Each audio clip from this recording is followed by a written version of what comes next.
On the original budget for the fine arts for the new administration building, that was how much? 6.3, was it? For the new admin building off the fine arts? 6.9. The admin building plus the transition center, the board authorized that project at $12 million. Okay, wait a minute, I thought it was only 6.9. I thought it was 6.9, I just looked at the documents this week, and then it actually went through at 12.3. I mean, I could be wrong, but I just. Yeah, that's what I, you know. Was that the projection when the bond passed 5 years ago? Or is that the? That might be, if you're talking like the advertising of the bond and what we're gonna do, that could be. And we added the transition center into that building, so that they can get a renovator space. If any of you are familiar with our transition center, that is our post-secondary special education programming, getting ready, our young adults ready for life after school. And so they're in a space right now that's really not meant for them, and it doesn't meet their needs as an instructional program. So we combined those two when we started building that building. That's for graduated seniors? They're for our special education special, students okay. who are, post 12th grade, if you will. So from 18 to 26, we're required to provide programming for them. What space are they in now? They are over, if you're familiar with the Northern High campus, there is, if you go down into, by the athletic stadium, there is a smaller building down there, that's where they're at. You know, Julia, I'm trying to wrap my head around this. We still get to why we have such a large ask all of a sudden. Because I was here when we built Eastern, and it was a much smaller ask than this, even in non-inflated dollars. And I'm just looking at this slide here, and I'm just going to pick the Community Aquatic Center, Sure. 8.1 million. You know, at some point it's nice to have. We're investing more money in it, so it's nice and it's usable. But I hate to say it, at some point, does it make more sense just to bulldoze it in and not, you save $8 million off the top and you don't have to pay for the infrastructure anymore? I mean, there's a lot of growth here. It looks like everyone has put in an ask looking toward growth. Well, at the same time, we're looking at our school system, we don't like to admit it, but our students, our number of students is dropping. From 13 to 9. The growth of this area, we actually have good growth, but we're actually losing students. And, you know, if we, let's say, I'm just picking it in front of me, this aquatic center, we put 8.1 million into updating to something else useful, but for the next 20 years, we have to maintain that. And we put in a new aquatic center, and for the next 20 years or 30 years, we have to maintain that. And again, not picking up the Fine Arts Center, and I'll be honest with you, it's a beautiful building. It's gorgeous. I wish everything looked like that. I never use it. I'm not saying it's not good to have, but what kind of utilization are we getting for that structure? Because, I mean, that's a beautiful theater, but our kids can't be putting on programs that frequently that use it. And while I'm not very familiar, I mean, I know the high schools have their own theaters.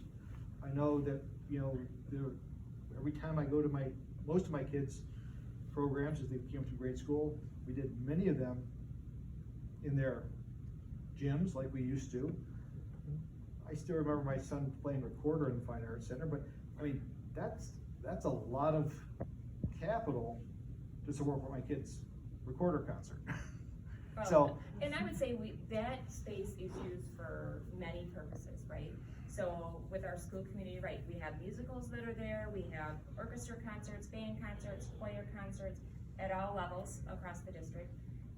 We have professional series that come in, and we have our seniors will use it for some of their programming in there.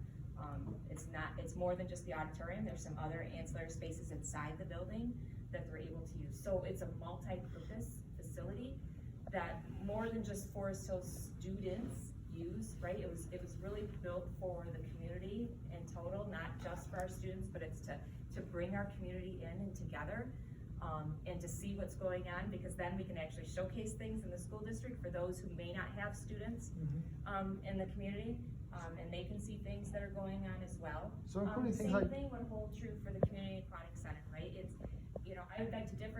are people in the community who love that space, because our seniors get together and they have what's called learning cafes, and there are programs with that. It's an opportunity for them to get together, and just like, you know, our students were impacted by the pandemic and not being able to get together, the rest of our community was impacted as well, right? And that really hurt our seniors, and they look forward to coming in and using that space for a variety of programming as well. So I don't. So how many nights, days out of 365 does that theater, not the ancillary rooms, because rooms are rooms, how many nights out of 365 does that space get used? I don't have that number. It's got off the top of my head.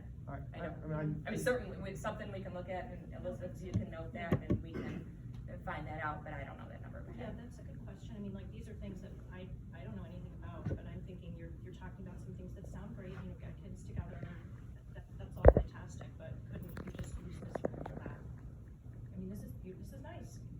I like meeting here. Couldn't the seniors meet in something like this instead of? But not during the school then. Not during the school No, day. and that's my point. And they is do that, like, they these do are their things that programming, a they're- lot of their they're during programming school during the day. day. And enjoy learning. Yeah. So so they go off campus over to the art center and have those meetings? Sometimes their programming is at the Community Aquatic Center, sometimes it's over at the Fine Arts Center, and sometimes they do actually do day field trips too, where they actually go somewhere else, so.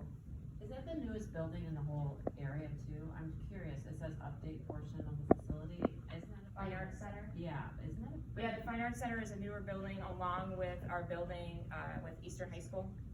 Are the wants on these ambiguous updates and stuff, are those wants somewhere tangible that you can read what the wish list was for the 11.4, just out of curiosity?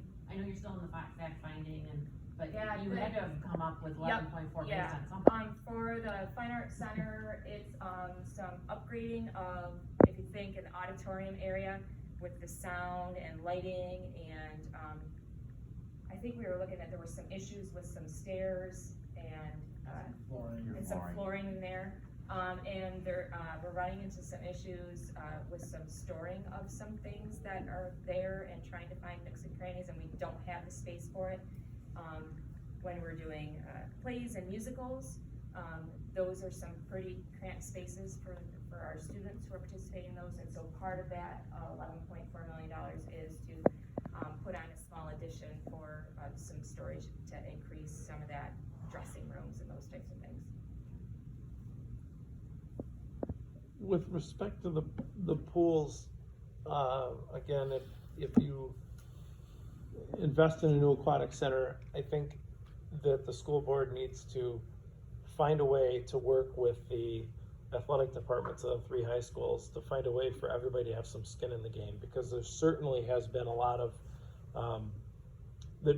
as he mentioned earlier, none of the athletic departments of the schools really seem to take ownership or pride necessarily in that pool, and I think that leads to a lot of, I think it gets neglected a lot because of that. I think there's got to be a way for the three schools, if you will, to have some skin in the game there, more so than they do. I don't know what that is, but there definitely needs to be some brainstorming to make that happen. And we have to let it happen, right? And I know Scott and I had that conversation, and we were, you know, when it came to my attention about the banners. Combined team, or are they separate now? Is what? Is Northern and Eastern, combined They're still combined. So really talking about two different. And the water polo, it's everybody is combined. It'd be nice to have our own little teams, but there's just not enough people, and there's no pool, there is no pool time. Because there's just not. There's only one pool, that's the problem, and Right, yeah. unless you have more than one pool, you're not going to increase pool time. It's just not gonna happen. You Well, have that's to why I have was more than thinking one. If you had a 50-meter Right. pool, at least you could stick something in the middle and put a team on Yeah. each side. That is a challenge, right? When you look at the size of Forest Hills, and you can compare us to Kentwood, which is about the same number of students now. They have 1 high school, I think they have 2 middle schools maybe, but don't quote me on that one either.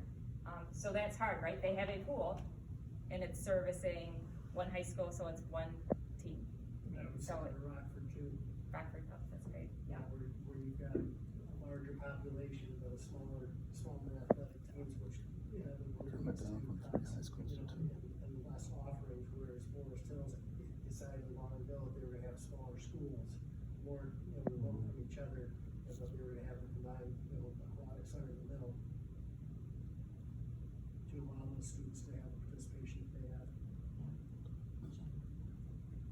Julie? It's do a you record, have, 2 pools though. I read an article this week I that don't made me, and have you done any studies or looked into at what point, because I don't think the population's there yet, but at what point do schools start closing down? Because I was reading about school population attrition and so many schools closing in a certain period of time, and I thought, you know, at what point does that happen, and do we say, oh gee, one of these schools, or maybe 3, aren't needed anymore? Do you know at what point that happens? Cause I'm just thinking out loud here, if it keeps it going down, you know, Yeah. over this 21-year Yeah, period. and I'm familiar with it, and my background, for your information, is I spent 20 years at Grand Rapids Public. So I'm familiar with, like, that closing, and, you know, there is no hard fast, Sure. okay, when you get to this point, Sure. you need to shut the school down. Right. Really, it's a huge community conversation, right? When you have a building that's at 60% capacity, right? You should start to have those conversations, because then it becomes inefficient, right? It becomes costly, super costly, because you have really small class sizes for students, and then that doesn't make sense. You can't reduce costs in any time. Right, it's great on one hand, you get more student attention, but then Yes. the balance starts. But it's tipping. really expensive. So where are we now compared to say 5-10 years ago? And should we be thinking about that? This is what I mean, like, I'm not Yeah. opposed to